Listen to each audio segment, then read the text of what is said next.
Boa noite, estamos dando início a mais um programa Nos Caminhos do Xamanismo, né? Esse som que vocês escutaram agora há pouco é de um xamã da Rússia, ele não é siberiano, ele é russo.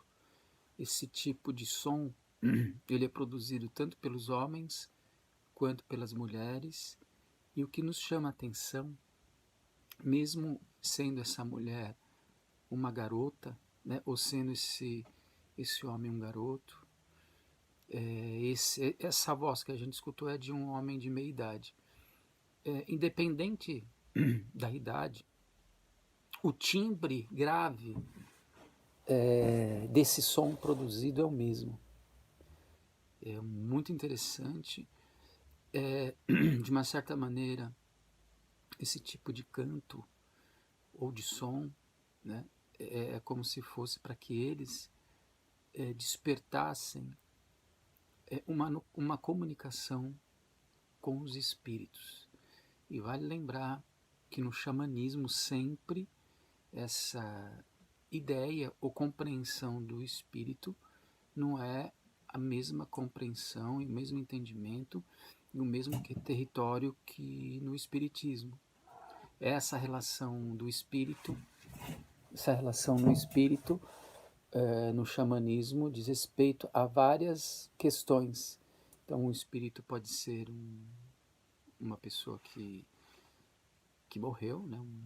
Um espírito de um morto, vamos falar assim, mas pode ser uma representação da natureza, como uma pedra, uma folha, um inseto, enfim, ou seres desconhecidos.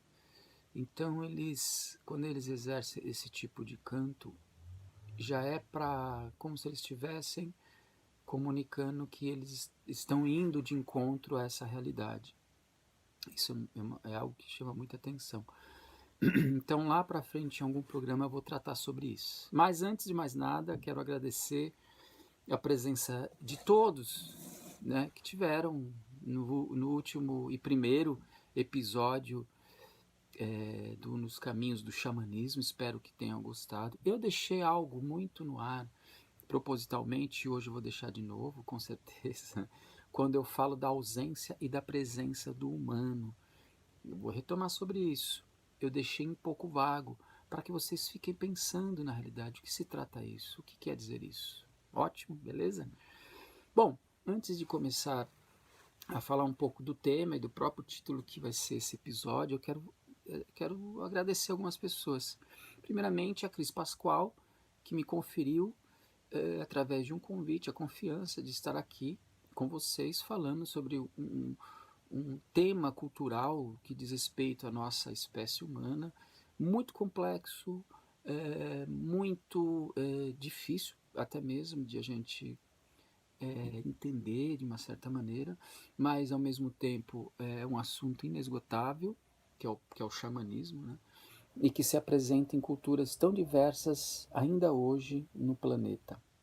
Logicamente que vocês estão percebendo que o meu caminho é um caminho que está permeando, por enquanto, pelo aspecto da antropologia, de etnografia e da história, e logicamente, e algumas vezes para outras áreas, né?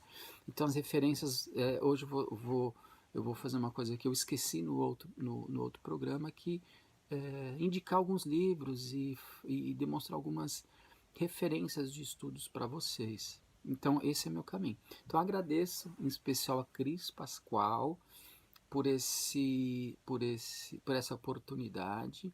Agradeço também a produtora, que também chama Cris, que infelizmente esqueci o sobrenome dela. Prometo que no próximo programa, eu esqueci de anotar aqui, no próximo programa, Cris, eu vou lembrar do seu sobrenome, mas a Cris é fantástica, ela que ajuda a colocar esse material no ar. Agradeço de coração. Não poderia deixar de agradecer também ao Rafael Pereira, um grande amigo, editor, criador, ele que idealizou a revista Alfa, onde eu sou, com todo prazer e honra, conselheiro editorial. Obrigado, Rafael, por editar, por produzir e por deixar o vídeo da maneira sempre bacana, e você faz com tanto profissionalismo. Obrigado de coração. E quero agradecer a todos vocês que estão aqui seguindo e tentando, de uma certa maneira, caminhar junto nesse caminho ou nesses caminhos do xamanismo, né? Eu quero também falar sobre quem está apoiando, né? A própria revista Alfa apoia aqui o programa e a minha livraria. Eu tenho uma livraria de livros usados, que também é um espaço cultural, só que por enquanto não estão acontecendo as atividades devido à questão da própria pandemia, e acho que provavelmente só ano que vem, e eu quero fazer algumas atividades tanto ligadas ao xamanismo, como outras áreas do saber, como história da arte, como, enfim, vocês vão saber aos poucos. Então, a livraria apoia também, porque é através dela que eu consigo algumas coisas, né? E outra coisa que eu queria falar para vocês, eu já tenho um convidado que eu quero entrevistar em breve. Além de ser um grande escritor, um pesquisador de campo importantíssimo, né? Importantíssimo. Talvez a gente pode falar, sem medo de errar, o maior conhecedor do xamanismo andino ou do xamanismo nos Andes. É um cara de uma simpatia, é um cara de uma energia muito forte, muito boa, conhece muito sobre a cultura peruana e demais civilizações ali da parte de cima da América, né, vamos falar assim, onde se, onde se, onde se compõe essa dinâmica do xamanismo andino, enfim, que é o Wagner Frota. Então, assim, lá pelo quarto programa, a gente vai ter uma entrevista. Ela não vai ser ao vivo, tá? A gente não vai ter condições de fazer ao vivo. A gente vai gravar, mas de qualquer forma, eu vou entrar no chat ao vivo. Vocês podem deixar as perguntas para o Wagner Frota e depois ele passa para vocês, tá bom? Então, essa é uma novidade bacana aí. E eu, assim, eu não sei se eu vou ter tantos convidados para entrevistar. Eu vou tentar, porque a filosofia do meu pensamento está muito centrada na tradição do xamanismo. Então, mas enfim, eu vou tentar, tá, gente? Senão a gente continua nos caminhos do xamanismo da maneira que a gente conseguir. Ok? Vamos lá. Nosso tema hoje olha que interessante. Vou falar muito sobre a questão da palavra do xamanismo, o xamã, enfim. Então o tema é xamanismo e a invisibilidade humana. Que tema interessante, né? Então, por exemplo, o que a gente pode começar a falar já? Quando surgiu o xamanismo? Logicamente que essa pergunta é uma pergunta difícil de responder. Por quê? Porque para a gente tentar responder quando que surgiu as primeiras manifestações de rituais de xamanismo, a gente tem só como parâmetro, e ainda bem que a gente tem esse parâmetro, que é a arqueologia. Só que qual que é o problema? Nós temos poucas evidências, ou pouco material, ou pouco objetos ou referências mesmo de vestígios nos achados arqueológicos, mas nós temos. Então, assim, falar quando surgiu com exatidão a gente não tem como. Mas eu falo uma coisa para vocês. Baseado em alguns achados arqueológicos e também na metodologia de comparação, a gente pode determinar que o xamanismo surgiu com a espécie Homo sapiens aproximadamente 40, com quase toda certeza, em torno de 35 mil anos. Então é mais ou menos por aí que a gente vai ter uma ideia ou uma suposição, vamos falar assim, porque não é uma teoria nenhuma, enfim, de que o xamanismo se apresenta ali naquele momento. Pode ser que ele tenha se apresentado antes? Pode. Você tem um objeto que eu vou mostrar depois a foto de uma flauta que tem aproximadamente 35 mil anos.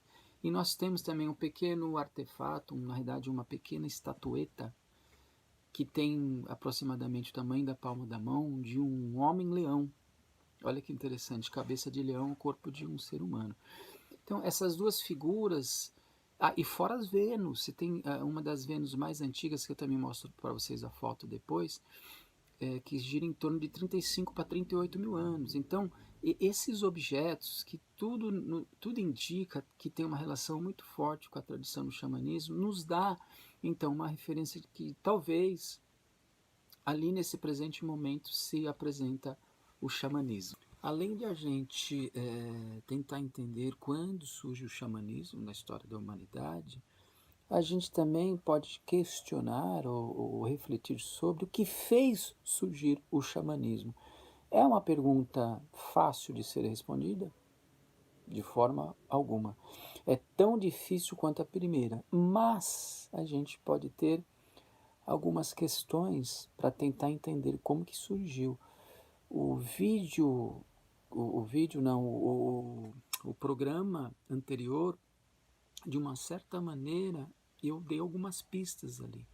Mas a gente pode falar, e eu não vou me aprofundar agora, mas a gente pode colocar assim, de que naquele momento em que esses homens e essas mulheres produziram os desenhos, as estatuetas, os artefatos, a flauta e vários objetos que têm alguma característica muito profunda e muito forte ligada ao sagrado, a gente pode falar que essa relação, a gente pode chamar assim, essa relação luminosa, né, epifânica, e eu vou falar depois desses dois termos num outro momento, e eu vou sempre fazer isso para deixar vocês poderem pesquisar os termos, né?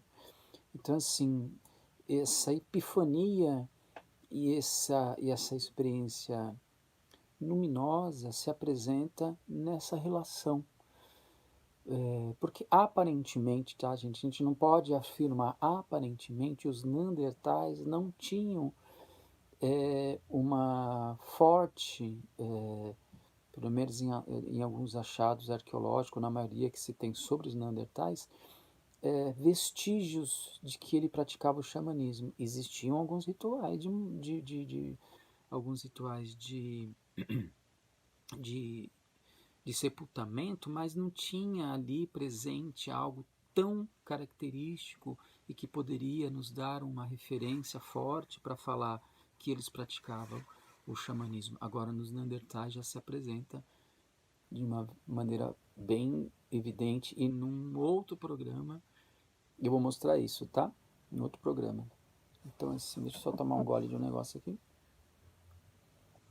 Então, assim, o que fez surgir o xamanismo, talvez a gente pode refletir, caminhar nesse aspecto dessa relação com algo misterioso. E quando a gente coloca a palavra mistério, pelo menos eu, é num sentido mais amplo. É esse mistério que envolve a vida humana, a vida não humana, essa relação com essa realidade e a relação com as outras realidades possíveis, ok? Agora, o que seria um xamã? O que é um xamã? Também é uma pergunta muito difícil de responder, mas a gente pode tentar elucidar o entendimento do que poderia ser, né? Mas não determinar o que é. Então, o xamã, é interessante que um dos grandes historiadores das religiões, né? Apesar que eu entendo um pouco diferente dele, eu não vejo o xamanismo como uma religião, e eu vou explicar isso depois, em um outro momento, que é o Mircea Eliade, mas ele é fenomenal, ele escreve um livro importantíssimo, que é o Xamanismo, a técnica arcaica do êxtase, e ele coloca que um xamã é um mestre do êxtase. É legal, isso é interessante, né?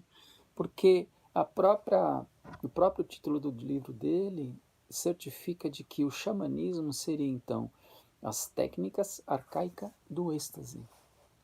O que diferencia, e aí é interessante quando ele coloca essa terminologia, ou esse caminho de entendimento, né, de que o xamã ele tem a habilidade da técnica do êxtase, porque aí vai diferenciar de certos curandeiros, de certos bruxos, ou seja, o xamã ele pode ser um feiticeiro, e ele é um feiticeiro, mas ele também pode ser um curandeiro. Então o que a gente pode colocar aqui? Nem todo curandeiro é xamã, né? E nem todo bruxo ou feiticeiro é um xamã, mas todo xamã pode ser um feiticeiro e todo xamã pode ser um curandeiro ou aquele que cura, né? Então assim, dizer o que é um xamã é algo muito complexo e a gente não pode cair na armadilha de reduzir a ideia do xamã. O que a gente pode tentar então para deixar algo muito amplo para a gente poder entender, a gente pode falar assim, que o xamã seria um homem e uma mulher que consegue, através de alguns elementos, entre eles a própria vestimenta, os instrumentos que eles usam musicais, principalmente um tambor, em alguns momentos um arco que produz um som, a flauta, a vestimenta, objetos fixados na sua roupa, esse canto que eu mostrei no início, ou esse som que eu mostrei no início do programa, e, logicamente, o uso de substâncias psicodélicas que provocam o transe. Por que isso é importante? Logicamente, mais para frente eu vou fazer alguns programas muito específicos para a gente entender isso tudo, tá? Juntando todos esses elementos, ele produz um transe muito forte e profundo. Mas existem alguns xamãs na Sibéria que, além de usar todo o paramento, com todos os objetos, com o cogumelo ou com as substâncias que provocam êxtase, e mesmo assim, dependendo para onde ele vá, de encontro a algum tipo de força maior, seja ela muito negativa e muito perigosa, eles pegam uma lança. Eu tenho um vídeo, infelizmente eu não consigo mostrar, porque é um vídeo de documentário, então não sei se tem como eu mostrar por aqui. Mas depois eu passo um link ali no chat ou nos comentários para vocês poderem ver no YouTube que está lá disponível. Então assim, o xamã, para atingir a sua capacidade profunda, potente do seu êxtase xamânico, do seu transe xamânico, ele fura o fígado. E, incrivelmente, ela sente, logicamente, a pessoa uma certa dor. E nesse vídeo, inclusive, mostra essa pessoa num grau de movimento com os braços, como se estivesse, de fato, voando. E não provoca ferimento, e não provoca muito sangramento. E essa pessoa, então, consegue uma habilidade incrível nesse transe ou esse êxtase xamânico. Então, olha que importante que é toda aquela estrutura em torno do xamã. Né? O tambor é uma coisa muito importante para algumas culturas e ele tem que ser feito pelo xamã, não pode ser comprado nem encomendado, ele tem que ser feito. Enfim, esse é um outro assunto que a gente pode tratar mais para frente. Assim, como passa rápido o nosso tempo, além do que é um xamã, o que a gente pode pensar também? Como se torna um xamã? Como se torna um xamã? Como que se torna um xamã? Esse é um tema super interessante também, e logicamente estou falando do xamanismo tradicional, o xamanismo de raiz, para a gente depois entender toda a estrutura dessas possibilidades do xamanismo da era moderna.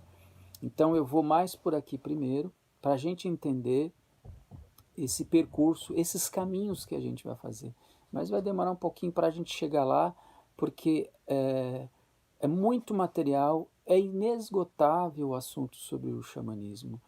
Como vocês estão vendo, eu só estou falando aqui da palavra xamã, do xamanismo, do que é um xamã, e já foi quase 20 minutos. Então, assim, é um tema muito interessante e eu falo para vocês que à medida que eu vou me familiarizando com a habilidade de gravar, eu vou conseguindo deixar esse programa sempre melhor, sempre mais lapidado para vocês poderem ter um material limpo, bacana e a gente poder interagir e vocês poderem ter as informações mais claras possíveis.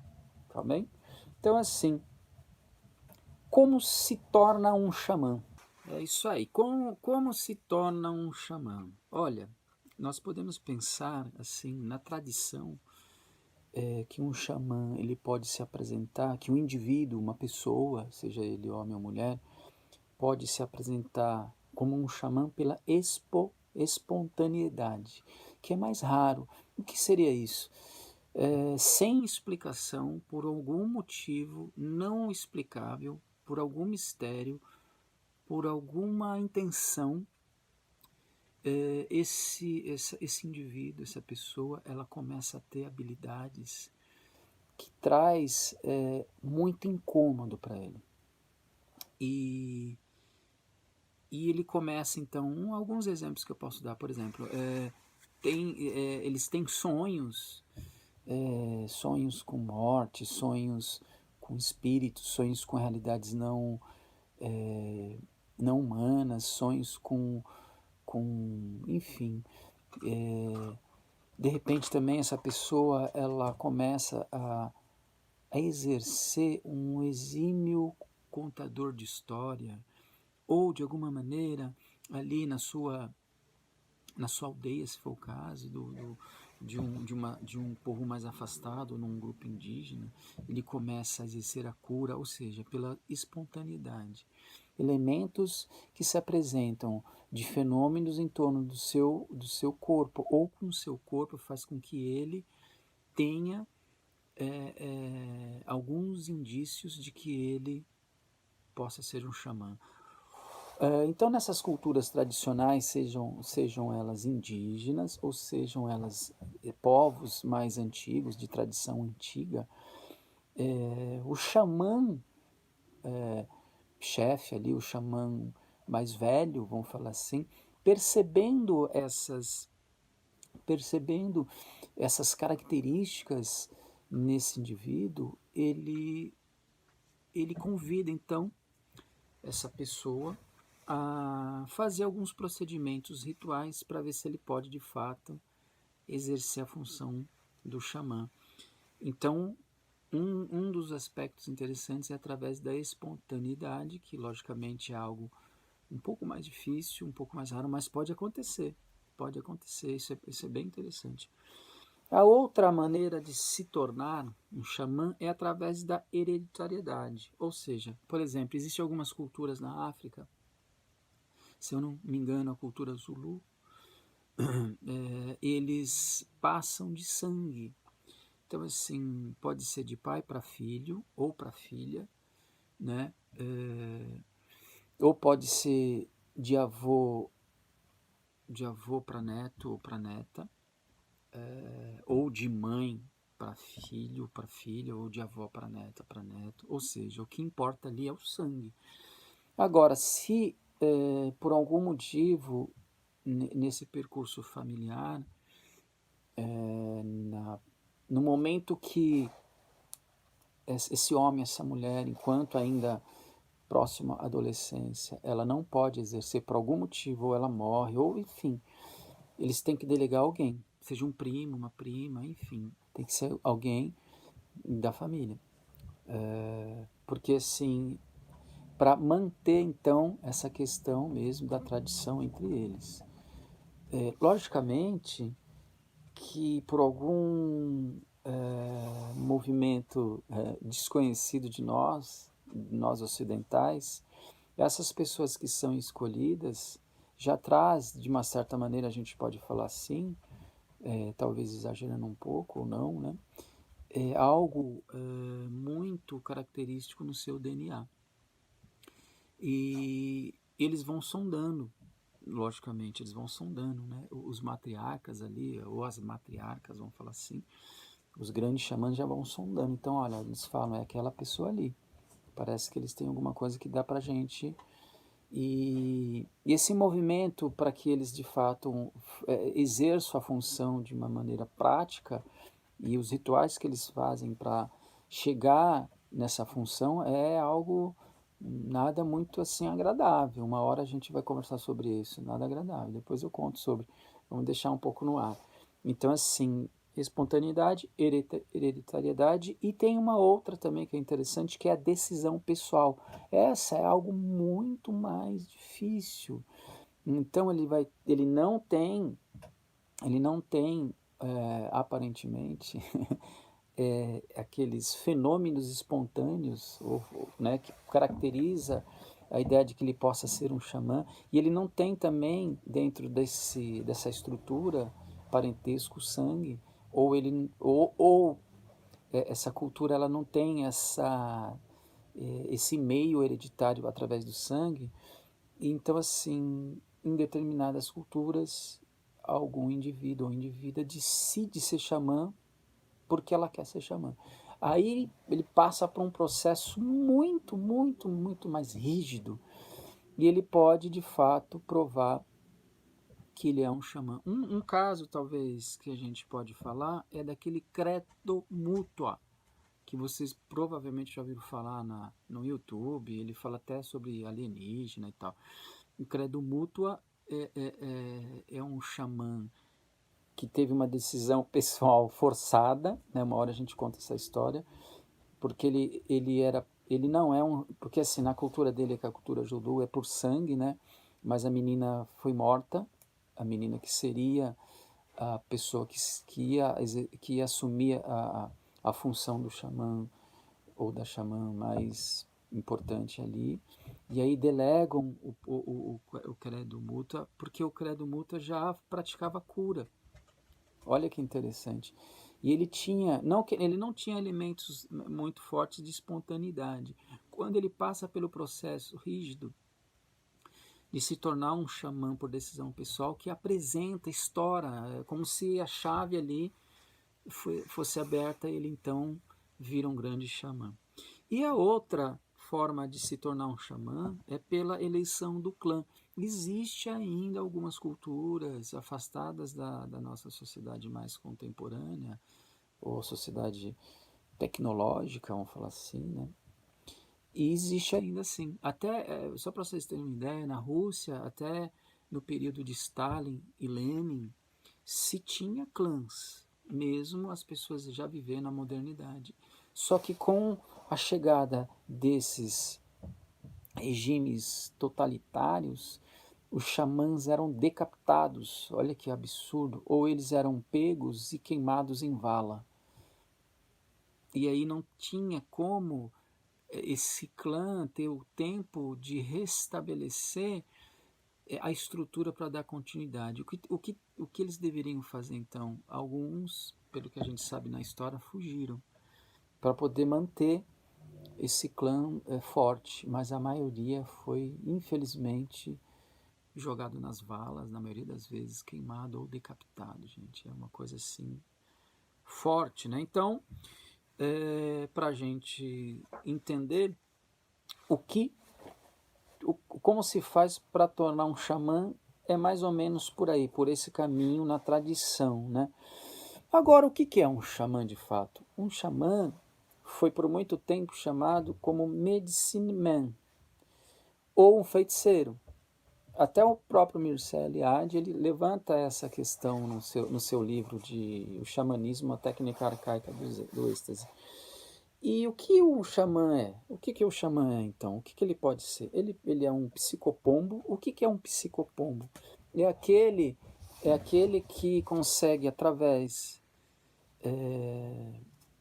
do voo de sua alma, e ir para realidades não humanas. Então, um psicopombo, para vocês terem uma ideia, a palavra psicopombo ele vem do grego. Psique é alma, pombos é guia. Ou seja, ele é guiado pela alma. Então, ele é um psicopombo. Essa é a função principal do xamã. Então, assim, o que a gente pode falar aqui que é importante? Há feiticeiros que não têm essa habilidade, então ele não é um xamã. todo xamã tem essa habilidade. Então a gente pode, no decorrer do programa, ou dos programas, ou dessas caminhadas pelo xamanismo, a gente vai tentando mostrar isso. Então, assim, isso já é um grande diferencial dos demais feiticeiros. Então, um xamã, ele tem a habilidade de voar com a alma. Outra coisa é que ele pode ser um sacerdote, né? Muitas culturas o xamã é um sacerdote. Ele pode ser um médico e um curador, né? Um médico e um curador, nesses dois aspectos. E se a gente for ver de fato, essa função ela é muito relevante em várias culturas. Boa parte dos xamãs tem essa função, exerce essa função, e não é uma função fácil. Eu até indico um filme muito fantástico, que ganhou vários prêmios. É um filme brasileiro que chama Ex-Pajé. Ex-Pajé. Eu vou ver se acho a imagem e vou anexar aqui na nossa fala. É importantíssimo vocês assistirem esse filme Ex-Pajé, que mostra também como é complexo o sincretismo religioso nas culturas de raiz. Mas é interessante, o filme tem um desfecho muito interessante, muito interessante. Voltando, ele pode ser também, o xamã pode ser um agente cultural, ele pode ser um conselheiro, depois eu até falo sobre isso, é super interessante essa função. Um filósofo, o xamã é um místico por excelência, vamos falar assim, e também pode ser um poeta, um contador de história. Nós temos muitos exemplos sobre essa função do que é um xamã. O xamã, uma coisa que eu venho apontando nas minhas palestras, eu vou aqui até colocar para vocês em alguns momentos, né? O xamã, isso é uma fala minha, é em sua origem o que ele sempre será, um veículo. Um ser sem corpo que é morto na vida e vivo na morte. Isso é incompreensível, não é compreensível para a maioria, não há uma compreensão para a maioria das pessoas. Né? Essa questão que eu acabei de colocar, que ele é morto na vida e vivo na morte. As pessoas, de uma forma geral, não têm essa compreensão. O que significa isso? Né? O xamã é e sempre será a mais sofisticada tecnologia do êxtase. Então, o que vai diferenciar também o xamã de outras estruturas de feitiçaria é isso, é que ele domina a técnica do êxtase. O Mircea Eliade, ele coloca uma questão que aí já é uma ideia, porque ele vem ainda de uma escola dos anos 40, 50, eu acho que ele fecha lá para os 60, e hoje, logicamente, que os antropólogos, etnólogos têm uma ideia muito mais ampla do que definir o xamanismo como uma matriz das religiões. Isso é reduzir o próprio entendimento do xamanismo. Não que o xamanismo não tenha religiosidade, pelo que a gente percebe, quase todos os xamanismos pelo mundo têm religiosidade. Então, assim, como eu aponto aqui, ó, o próprio Eliade não tinha as informações que a gente tem hoje. Então, o xamanismo ele vai além de uma estrutura religiosa. Ele é um sistema que a gente pode falar de linguagem que exerce a feitiçaria. Por que eu sempre estou falando isso? A feitiçaria ela vem de um entendimento do ato de fazer, né? O ato de fazer. Então, assim, o feiticeiro ou o xamã, ele exerce o ato de fazer. Aqui até tem aqui, ó, a feitiçaria, ou a palavra feitiçaria vem do latim factius. Ou, olha que interessante, não pertence ao mundo natural, artificial, de imitar algo. Ou seja, o que esse feiticeiro, esse xamã consegue fazer? Mudar as realidades. penetrar em realidades desconhecidas. Isso de uma certa maneira, mudar a estrutura da natureza, porque só ele tem essa habilidade. Um médium não tem, né? Logicamente que alguns feiticeiros têm, mas o xamã ele tem isso por excelência. Então, assim, o verbo facere, que vem, enfim, diz respeito a dar um salto, agir, operar. Ou seja, o feiticeiro ele tem que estar em ação, dar um salto além dessa realidade, ir além do que a gente entende. E isso também é o papel do xamã, né? Então, assim, a gente pode falar que ele, de uma certa maneira, ele manipula a natureza. Lógico, eu anotei tanta coisa aqui, gente, é muita coisa para a gente falar. E eu acho que, por enquanto, o nosso programa de hoje, ele vai fechar nessas questões. Para deixar margem para que vocês também possam caminhar por outras referências e quem sabe lá para frente, que eu quero fazer um debate com algumas pessoas. Olha só a ideia que bacana, num programa aí fazer um debate e vocês também poderem participar, né? Então, assim, agora vocês vão me perguntar, e a invisibilidade humana? Então, na realidade, a estrutura do xamanismo, ele trafega com humano e não humano no corpo desse humano, né? Então eu vou pegar aqui uma coisa que é importante, eu fiz algumas anotações, primeiro para a gente entender, através de um grande antropólogo brasileiro, reconhecido internacionalmente, o que eu estou querendo dizer sobre essa questão da invisibilidade, logicamente, que eu vou deixar no ar para a gente depois, em algum outro momento, a gente voltar e a gente poder refletir junto. Olha que o Viveiro de Castro fala sobre o xamanismo. O xamanismo pode ser definido como a capacidade manifestada por certos humanos de cruzar as barreiras corporais e adotar a perspectiva de subjetividades não humanas. Olha que interessante. Sendo capazes de ver os não humanos como esses se veem, como humanos. Os xamãs ocupam o papel de interlocutores ativos no diálogo cósmico. Olha que interessante. Eles são como diplomatas que tomam a seu cargo as relações interespécies, operando em uma área cosmopolítica, onde se defrontam as diferentes categorias socioculturais. Viveiro de Castro, 2002, página 468 do livro Inconstância da Alma Selvagem e Outros Ensaios, editora Kozak Naif. Gente, espero que vocês tenham gostado. Cliquem aí no botãozinho de curtir, que isso faz bem pra gente, a gente fica feliz.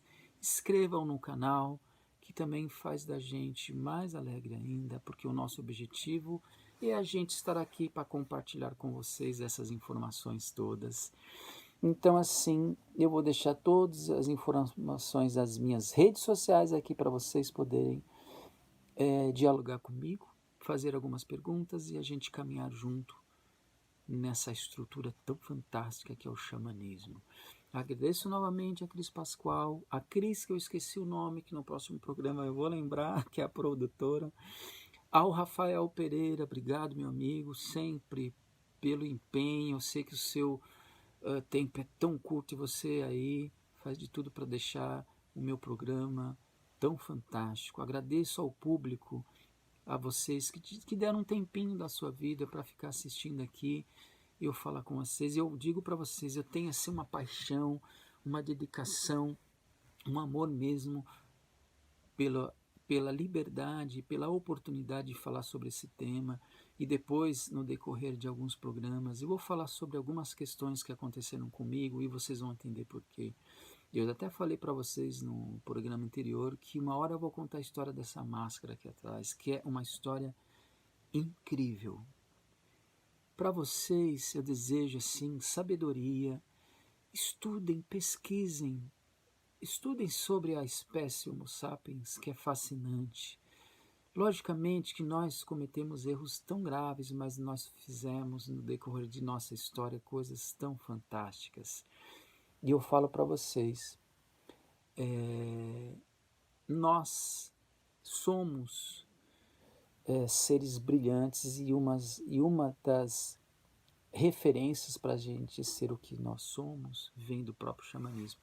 Antes de terminar, eu não posso deixar de indicar aqui, que eu esqueci no programa anterior, de indicar o livro do professor Walter Neves, que é esse aqui.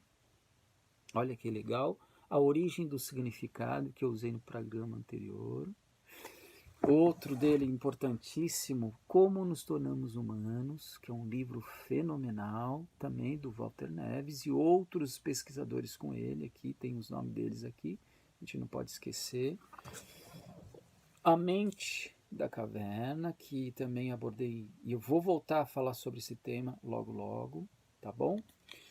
E para fechar,